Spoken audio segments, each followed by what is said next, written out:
Basi agoyo ne Nyasacho erokamano motimo thuolo mondo wachak warad kendo kodi jahera mar Lolwe TV. Nyasaye otimo mondo warade e yor yamo kawuono chieng' ngeso. Nyinga iluongo Reverend Ayub an wuod Nyakach Kandaria. Nyasaye otima mondo abed tung' okinyi sani kuom wachne. Adwaro ni mondo isom koda e kitabu mar Zaburi. Adwani som koda kuom kitabu mar Zaburi 133. Abiro somo matindo 1 nyaka 3. Kitabu mar Zaburi 133 matindo 1 nyaka 3. Mungu Nyasaye wacho niya: mano kaka en gima ber kendo malong'o ka owete odak kanyakla gi kwe. Dak makamano chalo gi mo manengone tek mowirgo wi Harun, kendo chwer kamol e tike nyaka rek lawe. Bende ochalo gi tho mamol e got Hamon, kendo machwer kamol e gode mag Sayun. Kanyo ema Ruoth Nyasaye osewacho ni obiro keloe gwethne. Gwethne no en ngima ma ok rum. Walam Nyasaye, Wuoro Maler, Nyasaye maratego, agoyo ni erokamano nyadi machielo odokinyi miseloso maber. Nyasaye jogi obedo piny mondo giwinj kuomi wach manade misekelo. Iyud duong' ka malaika gi go kambi Nyasaye tok wachni. Erokamano Ruodh Israel ne ng'ato kod ng'ato mosebedo piny mondo winj kuomi. Kichalamo ka yie e nying loch mar Yesu Kristo. Amen. Mana kaka nawacho mokwongo, iluonga Reverend Ayub, an wuod Nyakach Kandaria. Ang'eyo ni johera mag Lolwe TV ma Nyakach osebedo piny neno wachni kod kuonde duto te, obed piny Mombasa, obed Kisumu, obed Eldoret, nyaka Homa Bay, Migori, kuonde te ang'eyo ni johera mag Lolwe TV osebedo piny mondo winji wach mar injili maler makalo sani. Adwa na wuo kodi muwach Nyasaye masesomo e kitabu mar Zaburi 133 matindo 1 nyaka 3. Thoro yie mar wach ma adwa na wuoye en Dak Kod Kwe. Dak Kod Kwe mane thoro mar wach ma adwa na puonj manok mondo walam Nyasaye. Ang'eyo ni wan e kinde ma wadhi e yiero kendo wadong' mana gi dala 2 to wan kaka jo Kenya wachomo yiero matimore bang' higa 5 ka higa 5. To muma masomo mar Nyasaye wacho ni mano kaka en gima kare kendo malong'o ka owete odak kanyakla kod kwe. Gimomiyo Daudi wuoyo e dak kanyakla kod kwe, nitie gik moko ma ok wanyal yudo ka waonge kwe kindwa. Ndo nyadi mang'eny iyudo ka Nyasaye dwa limo dala moro kata Nyasaye dwa limo ng'ato, to Nyasaye ng'iyo chuny ng'ato kapok oro tie mare kata rumbi mare pok odonjo, to ong'iyo ni to chunyi chal nade. Ndo wachno osemiyo ji mang'eny gwethgi okalogi nikech chunygi ogawre gi weche mang'eny kendo chunygi oting'o ji. Mibiro yudo ka ng'ato wacho ni an chunya thin malich, moso joma mine wacho wachno an chunya thin. To adagi wacho ni ke chunye mathin no emoting'e weche mang'eny. Ng'ato no chwanye higni 10 mokalo to pod oting'e chunye no. Chunye no en jibi maduong' manyalo kano mirima, to kano onyiego, to kano omako ji mang'eny e chunye kanyo. Mwacho ni mano kaka en gima ber kendo malong'o ka owete odak kanyakla gi kwe. Gima duong' ma nyalo miyo ng'ato go atwa en ka ng'ato chunye ler kod Nyasaye kendo chunye ler goganda moluwore. Daudi wacho ni ogima ber kendo malong'o ka owete. Chon kisomo e kitabu mara chakruok to muma wacho wach moro ka ma adwa ni mondo walalre kodi nyathi Nyasaye.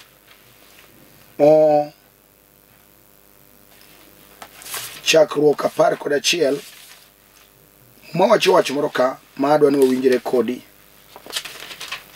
Muma wacho ni kendo piny duto nobedo gi dhok achiel gi wuoyi achiel, kendo notimore kane giwuotho e pinje mar wuok chieng'. Negiyudo pap moro e piny mar Shinar mine gidak kanyo. Ni ji duto ne wacho dhok achiel, kendo onge tribe moro mane ukwano ni ma opogore gi ma. Ji te ne wacho dhok achiel kar chakruok. To bede e dhok achiel no nomiyo oger ohinga ma Nyasaye oneno ni jogi kawegi kama to ginyalo timo gik madongo. Sama ne igero ohinga no ne gin e achiel kendo ne giwinjore. Gima bete achiel nyalo timo kama intie no, wan gi ji mang'eny ma bete achiel emosemiyo gitundo kama gitunde no. Wan gi miere ma bete achiel, bede achiel okunyal bede achiel ka kwe onge kindu. Daudi wacho ni mano kako gima kare kendo gima long'o ko wete odak kanyakla kod kwe. Kwe no se tamo ji. Mundu bede achiel okunyal bede achiel ka kwe onge kindu. Wachomo kinde mag yiero ma asewacho wadong' kod ndalo 2 to jo Kenya dhigo kura ne ng'ama gidwaro. Kamibede no ing'eyo ng'ato ma chunyi sewalo midwa ni gochone. Ibiro yudo ka ng'ama idwaro opogore gi ng'ama ng'at machielo dwaro. To gima duong' en ni to be udak achiel gi kwe. Kech gino kende nyalo miyo lweny wuogi ma jirandi dhieri.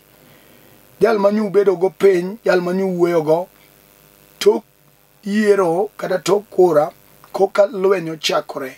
Gima kelo mano en ni ji onge kod achiel kod kwe. To Nyasaye chuna monda wuo kodi jahera mar Lolwe TV ni ka wachomo yiero kama to onego wabede achiel to wabed gi kwe mar piny.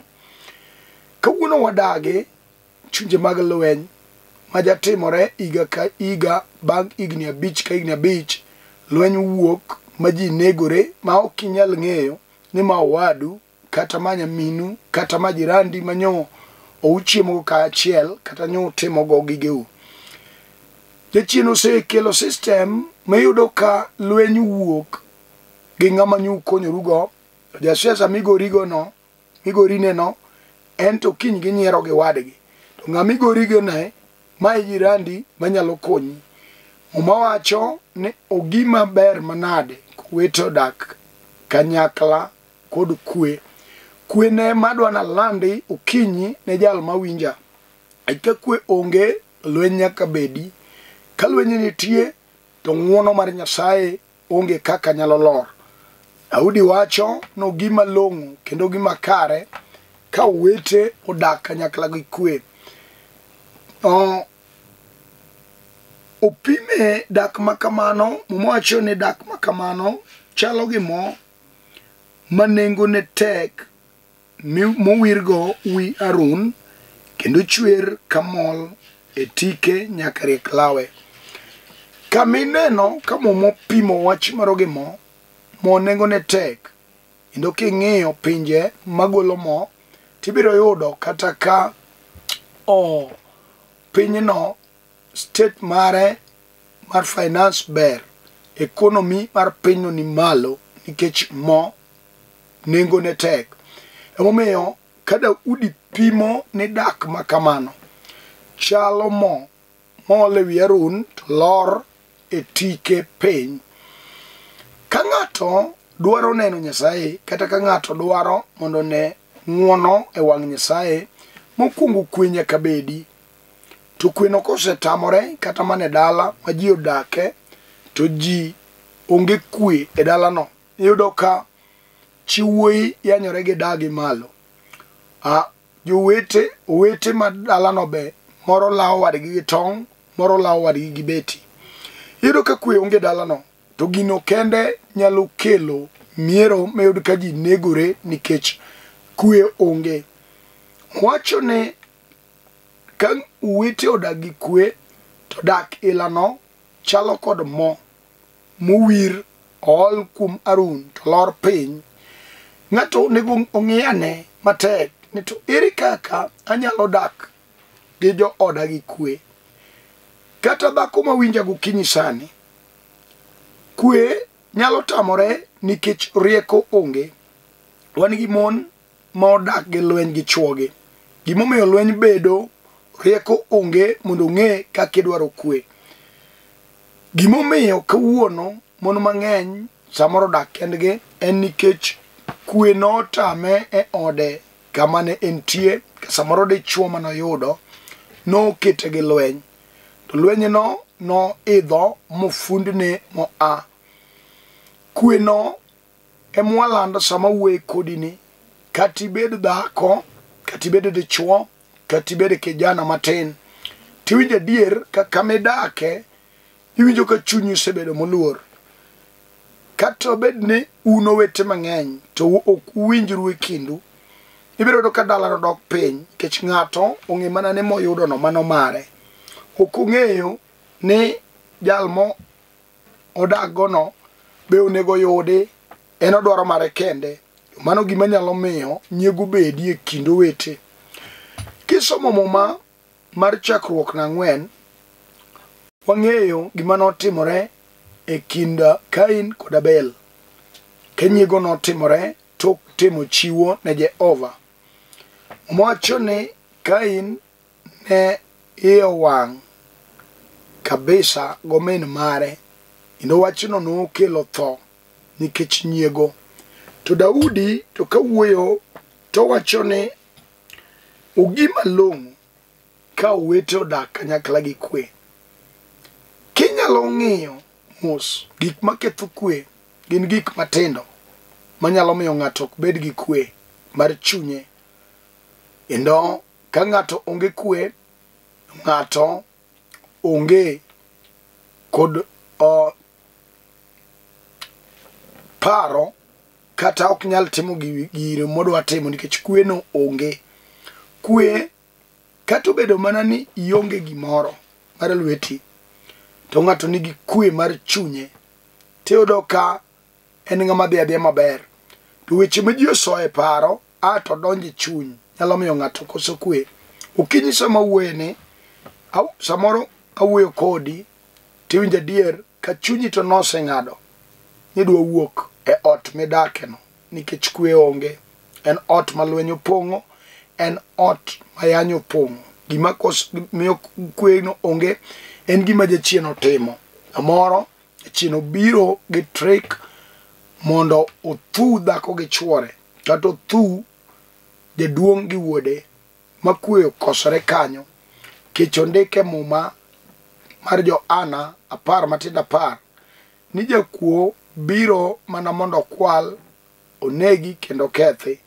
Magi tije adek manokelo jachien. Kineno gimoro timore magolo kwe kindu, gino ok en mar Nyasaye, en mar Satan. Kech Satan e wuon keth, en e wuon richo, en e wuon gik ma ok ber. Ere kaka inyalo manyo kwe mondo kwe oduogi? Dwaro rieko. Endo mwacho ni dhako mariek ema rito ode. To e rieko kanyo ibiro yudo ka mon ng'eny to thothgi ofuo tin gi riek. Gimomiyo awacho mano mondo dhako ng'e kaka oduogo kwe ode. En jukumu mare mondo ng'e ni to ere kaka anyalo kelo kwe oda ka. Wan gi chuo be mang'eny gi ofuo otin gi riek. Gimaduong' en ni okia kaka onyalo duogo kwe ode ma kwe bedi, okia kaka onyalo duogo kwe dalane, ok ong'eyo kaka onyalo dak gi kwe gi jowete ma en go, okia kaka onyalo duogo kwe nyaka kama otiye. En ojara lweny ma kama entie to ji ong'e ni kanyo kwe ok nyal bede. En keto mana bura mochake to ng'e ni ng'ani kodonjo ka to ketho kwe makanyo. Jachien tiyo kode. Jal ilano mowacho ni ogima long'o kendo en gima kare kowete odak kanyakla kod kwe. Sama wachomo wach mar yiero, da gombi kendo da mondo wabed gi kwe mar chuny, mar paro, kendo wang'ire kaka owete gi nyimine.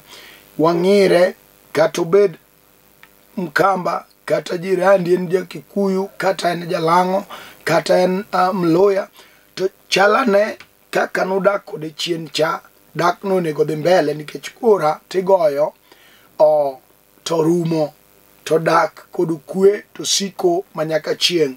Wan gi nyaka jomowar matok kurane gibiro lokore mipenjri ni to ma be ndugu manyo wang'ere go chako so lokore. Jachien jadonjo weche moko mi ine ka ng'at manyo ing'eyo ni oting'o Nyasaye rwenyi. Gimomiyo rwenyi jachien odonjo chunye nikech kura midhigo. To Daudi wacho ni ogima long'o kendo gima kare kowete odak kanyakla kod kwe. Temane manyo kwe kama intie, temane manyo kwe kama idake, temane manyo kwe kata kama itie, temane manyo kwe kata kama ileme. Wan gi joma ok dwar ni kama gidonje kwe bede. En jal makata ka nodonje kanisa modonje no nyaka okel tungni. Kech jochien tiyo kode mondo keth kwe ma owete obedogo kanyo. En dichuo makata odonje ode tibiro winjo ka samane oonge to jino nigi kwe maber. Kodonja ni nyithindo chako ringo. Nikech ang'o? Ojal ma Satan tiyogo mondo keth kwe ma ji odago kanyo. Mwacho ni dak makamano ka ng'ato odak gowetege kata nyiminegi gi kwe, to dak makamano pim kod mo le wi Harun to olore piny ka mol. Duong' odog ne Yesu majateko. Mwacho ni neuru kaka ber kendo long'o nade ka wete odak achiel e lalruokgi. Ochalo gi mor wich manengone tek. Dak kod kwe no chalo gi mor wich manengone tek, kendo kwe nyalo miyo gima onge bedo mantie nikech Nyasaye neno chunyu. To wacho ni jogi kaka gidak ni to gidak kod kwe, kendo dagno Nyasaye nene ka dak monego odonje odhi e ong'ala machielo. To kinyi kama kata ni se iko wach more chunyi mondo itim ne wadu ma ok odhi kare, to Nyasaye chuna mondo wuok kodi ne gima kare kendo gima long'o kowete odak kanyakla kod kwe.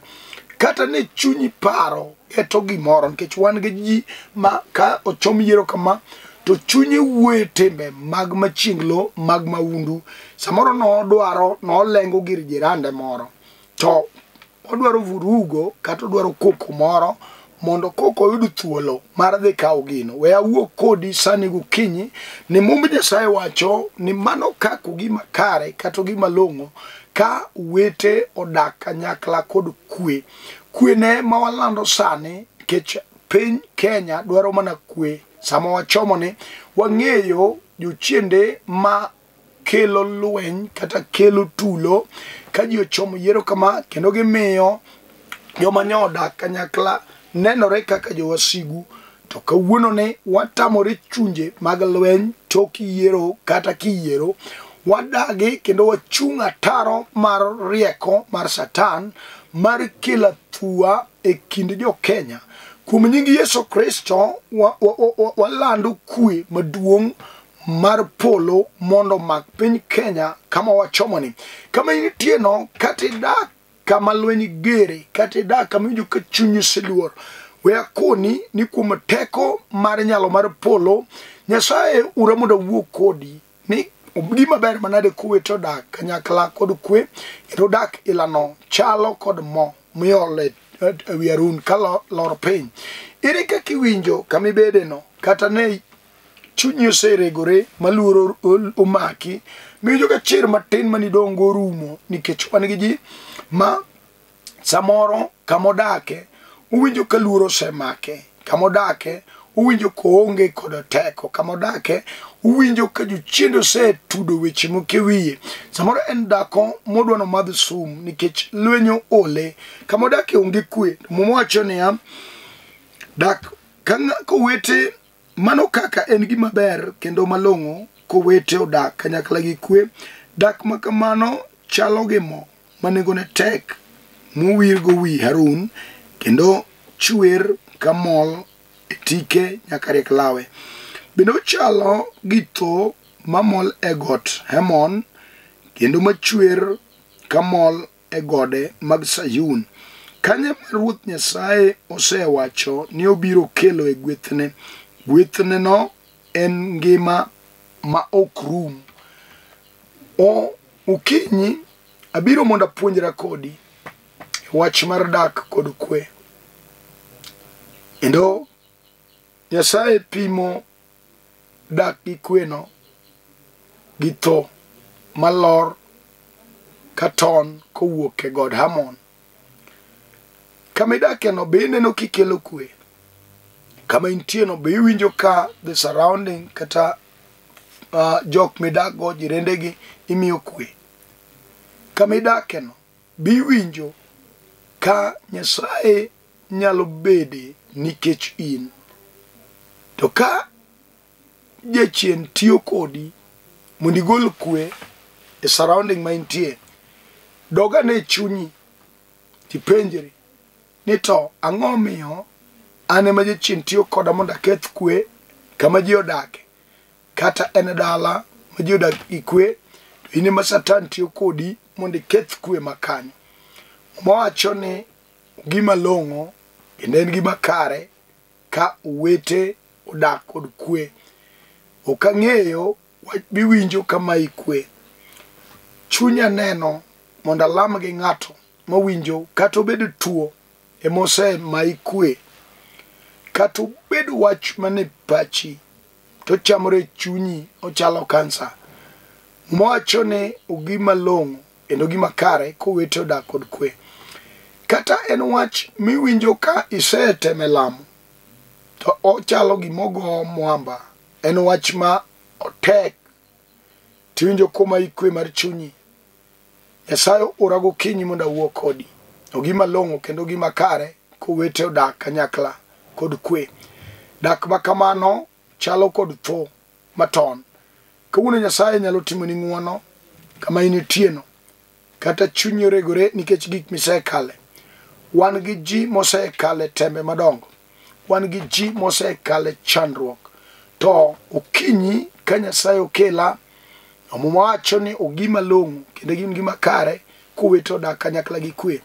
Temane mondo ibed example mar jal makelo kwe kama initie, kech kwe no ema Nyasaye luwo ka kelo ng'uonone.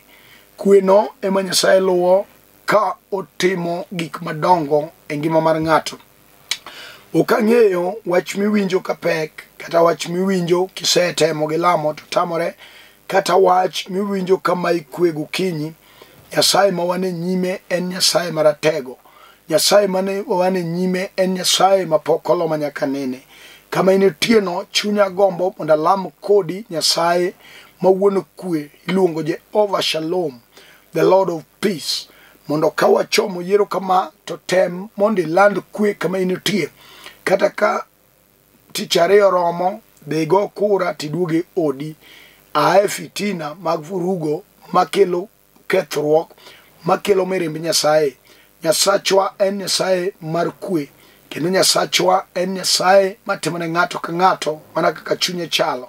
Da mondo asemo kama intie ka walamo ne piny Kenya kawuono ka wachomo yiero chieng' tich ariyo to Nyasaye mondo timnwa ng'wono mondo miwa kwe mar chunywa ng'ata kama intie adwa mondo igo chongi piny iting badi kinyalo mako TV mondo walam kodi Nyasaye maruodho kwe mondo miwa kwe kaka jo Kenya omiwa kwe kaka oganda wa mar joluo Nyasaye mondo miwa kwe mar chunywa wasebedo gi weche mang'eny piny Kenya ne ko wachomo yiero kama to higa ne Nyasaye mondo chung kod oganda wa Nyasaye mondo chung kod piny Kenya Nyasaye mondo chung nyaka kod ji duto te mochung madwaro kombe mopogore jatelo Nyasaye mayiero kata sama wuene ang'eyo ni Nyasaye to oseyiero jatelo modwaro wan wadhi mana go kura to Nyasaye oseyiero jatelo adwa ni walam kodi Nyasaye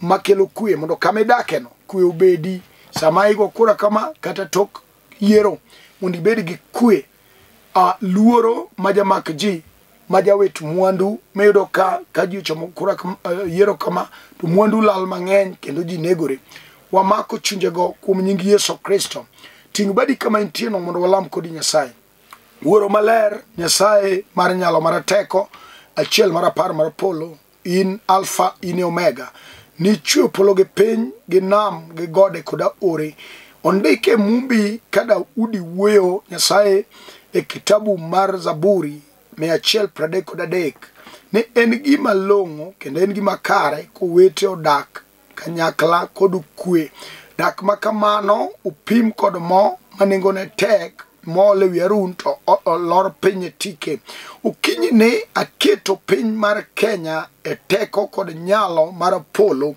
ka wachomo yiero Nyasaye tarik 9 akao piny Kenya te Nyasaye akete lweti ipar ng'ato kod ng'ato Nyasaye man kama enotie to winjo ka luoro semako chunye Nyasaye nikech gik mosetimore chien kuom nying Yesu Kristo wadagi chuny lweny matimore Nyasaye kata tok yiero erokamano Nyasaye nyaka ne ja era mar Lolwe TV mogo chonga piny koting'o bade malo lwenyo ole nikech gik mokale samoro tuo osemiyo koso kwe kata dak goganda ne kanyakla kata bede chuny kong'o mosekelo lweny Nyasaye to kinyine Nyasaye wade chuoni chunyo tur nikech odwa neno nyalo ni ne dhako ne Nyasaye gik mokale gin gik matek mamaye kwe to ndeki Nyasaye ni en gima long'o kendo en gima kare kuweto dak kod kwe irwak kwe maduong' Nyasaye chunye nyaka dak mosewuore ma jochiende no osewuoyo ine sipana Nyasaye maloso gik mosewuore ipar dhako ne Nyasaye kod ode chung kode par jal Nyasaye manotanda mar midekre matuo se ketho kwene erokamano Nyasaye Israel itim uno sani alami ke yie ni setimo gik madongo asketo ng'ato ka ng'ato tekoni aseketo piny Kenya tekoni erokamano nyaka ne jotelo Nyasaye madwaro mopogore aketo gi nyaloni duonge pako dugni Nyasaye kod okinyi sani kechalamo ka yie ni semi wa kwe enying loch mar Yesu Kristo amen an mana wuoyo kodu iluonga Reverend Ayub huko an wuodi nyaka Chikandaria Nyasaye owaro chunya opong'a kod teko mar maler aleme kanisa mar St. Meshach Fellowship Church ane piny Nairobi kamoro ni Kibra kanyi mantie kidwa biro kama antie king'iyo piny kanyo tineno nembni 2 mar Airtel kod mar Safaricom go nembnigo obro lamo kodi Nyasaye ka ine piny Nairobi kaw gari namba 8 keli Karanja kanisa oni but Rail Education Center kanyo ema wantie kod kanisa ka in town pod nyalo kaw gari namba 32 Kencom keli nyaka Karanja warwako utenya kodi chieng' makiny e piny Kibra wan kod branches e piny South Bay wan gi branch Kitengela wan gi branch Kariobangi South Kariobangi North Ruiru gi Juja headquarter marwa nitie piny Kisumo Polyview kama jaduong' Archbishop Ernest Okuto maudo gena nitie Nyasaye mondo ting jaduong' malo kod bishop ewate kamoro magintie kagi lamo ne piny Kenya ka wachomo yiero kama mondo kwe obedi Nyasaye mondo tingwa malo duto te ng'ato ka ng'ato mane ng'iyo program ni mar ler mar Jehova Nyasaye mondo ting malo Nyasaye mondo gwedhna Chief Apostle Nyasaye mondo parna joyalo te mayalo Lolwe ka utingu malo Nyasaye mondo otim ng'uono ka wachomo yiero to wabed kod kwe maduong'. Nyasaye opar George Lawi kod Mama Helen e piny ahero, opar Chief Apostle, opar min oda Morin kama intie, Nyasaye mondo ting'i malo, kod Azel Manyara kod Moses, Nyasaye ting'u malo. Erokamano ne ji duto te mane ng'iyo program ni, Nyasaye mondo ting'u malo. Namba na en 0727 38 5424 0727 38 5424. Namba na machielo en 07 34 434 156. Nyasaye paro duto tego namba nano kamoro ma intie abiro lamo kodi Nyasaye. Nyasaye mondo paro siepna Pastor Nicholas Alaro, o Nyasaye mondo ting'i malo wuoda wasi kama intie, Nyasaye mondo chung' kodi. Warade chieng' Ngeso mabiro sa 3 nyaka sa 3:30. Shalom, shalom, shalom.